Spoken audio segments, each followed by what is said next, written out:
I started with conversations from some friends, like when we were driving to Colorado. There's not much to do other than talk when we do ski trips and stuff, and just talking about like things that we'd hoped we'd experience or whatever else. And then it evolved when my first son was born 6 years ago, trying to, I guess, document some of those things. I started just basically writing a letter to my unborn son on things that I hoped he would experience, or the kind of person I hoped he'd become. It's kind of just like a journey. The concept is, it's more of a guidebook, just like some things to experience and build off of. And so the hope in the title was that there are things that a man should be and should accomplish, but they're told by a guy who's hoping to become a man, myself, that it's never really like you've arrived as much as it is just a constant pursuit of true manhood. A few females read it, some students of mine, some family members as well, a couple ladies I used to work with that read it, but mostly, yeah, it was meant for guys. I have two little boys, and it was just kind of something that, it was never meant to be a book. It was just a letter I was typing, and it kind of evolved into getting published. But yeah, it was more what I think. I don't recommend some of them for an adolescent female. It's made for boys.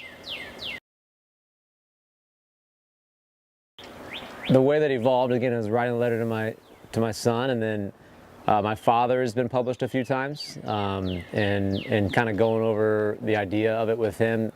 He pushed me to maybe have it be published, so I never intended to do that.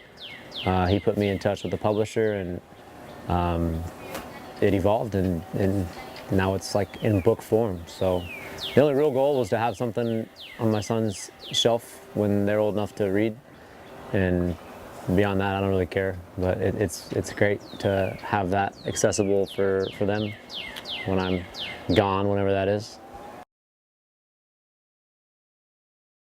I wasn't an inspiring author, but it was a unique process, especially in the modern era with all the digital stuff. Like it was kind of cool to, you could get the digital copy on iTunes or on Amazon, and you like learning about like the actual publication and what the process is, going back and forth with the publisher and designing the, what you want the cover to look like, and how you want it to be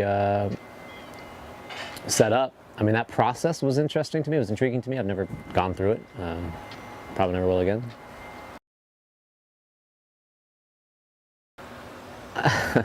One that continually comes up, I guess, is I think it's controversial, I suppose, but like being punched in the mouth is one that I guess, as I've lived longer, just being around adolescents and the lack of accountability on young men, and how they can say whatever they want, and they're tough guys behind keyboards and phones, and just the concept of like really experiencing like a bloody lip because you ran your mouth and you said something that you knew was wrong, and then being held accountable is one that I guess I think about a lot, because I feel like there's just, people say so much now with no retribution, no accountability.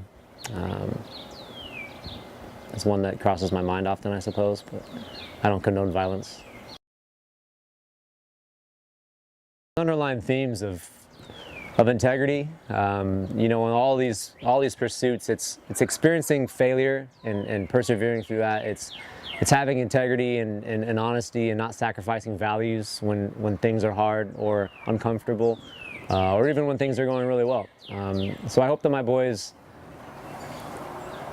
would take from it just that to be a man, it's not the traditional cultural sense of masculinity of like I have to have certain muscles, or like have all these notches on the bedpost, or these whatevers. It's that they can be an honest, good, loving, caring individual, and that our cultural stigma of manhood is not necessarily what I would consider a good man. And that I hope they add to. I mean, the book itself, it's open-ended. There's pages that allow, I guess, for additions. I'm pretty clear in the sense that like I don't know that everyone will agree in what I value. I hope that it's a journey, again, a pursuit. There's not a rival period, but that they do so just kind of grounded in those principles of integrity and being a loving, caring individual, not a selfish individual. Some students of mine over the years that have said I should write one for girls, and I laughed, of course, because I'm not qualified for that.